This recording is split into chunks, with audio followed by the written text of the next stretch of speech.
இந்தியாவில் இருக்க ஒட்டுமொத்த மக்களுக்கும் இருக்க ஒரே கேள்வி, ஜூலை 1 ஜிஎஸ்டி வந்ததுக்கு அப்புறமா நம்மளோட விலைவாசி எந்த அளவுக்கு ஏறும் அப்படிங்கறதான். இதுல நம்ம எல்லாருமே ஒரு முக்கியமான விஷயத்த மறந்துட்டோம், அதாவது ஆதார் கார்டு. சில மாசத்துக்கு முன்னாடி நம்ம பேங்க் அக்கௌண்ட்ல இருந்து ஸ்கூல்ல போடுற மதியம் சாப்பாடு வரைக்கும் ஆதார் கார்டு கட்டாயம் அப்படிங்கிற ரூல்ஸ் வந்துச்சு. இதுல முக்கியமா ஆதார் கார்டை நம்ம bank account, PAN card and நம்மளோட சிம் கார்டு நெட்வொர்க் இது மூணுத்தையுமே கண்டிப்பா இணைக்கணும் அப்படிங்கிற ரூல்ஸ் நம்ம எல்லாருக்குமே தெரியும்.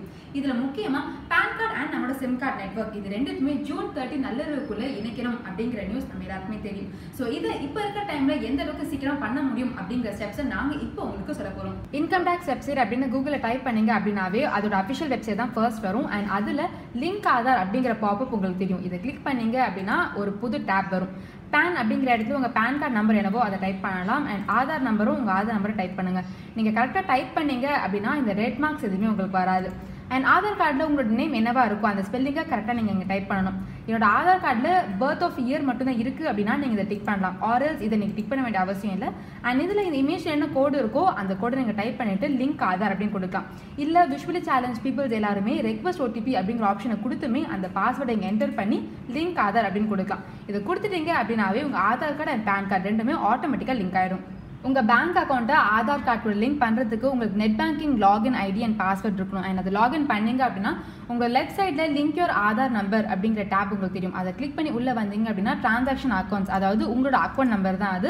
மொபைல் நம்பர் உங்களோட மொபைல் நம்பர் கொடுத்துட்டு உங்களோட ஆதார் நம்பரை என்டர் பண்ணணும். உங்கள் ஆதார் நம்பர் என்டர் பண்ணதுக்கு அப்புறமா திருப்பி கன்ஃபார்ம் ஆதார் நம்பர் அதுலேயுமே என்டர் பண்ணிவிட்டு சப்மிட் கொடுத்தீங்க அப்படின்னா உங்களோட ஆதார் கார்டு உங்களோட பேங்க் அக்கௌண்ட் கூட ஆட்டோமேட்டிக்காக லிங்க் ஆகிடும்.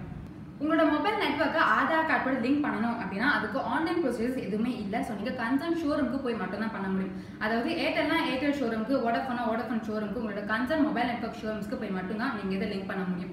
அங்கே போயிட்டு உங்களோட ஆதார் கார்டு ப்ரூஃபை நீங்கள் கொடுக்கணும். கொடுத்ததுக்கு அப்புறமா உங்களோட தம்ப் பிரிண்ட் கேட்பாங்க. தம்ப் பிரிண்ட் வச்சதுக்கு அப்புறமா உங்கள் நம்பருக்கு ஒரு ஓடிபி ஜென்ரேட் ஆகும். அந்த ஓடிபி பாஸ்வேர்டை நீங்கள் சொன்னீங்க அப்படின்னா உங்களோட மொபைல் நெட்வொர்க் கூட ஆதார் கார்டு லிங்க் ஆகிடும்.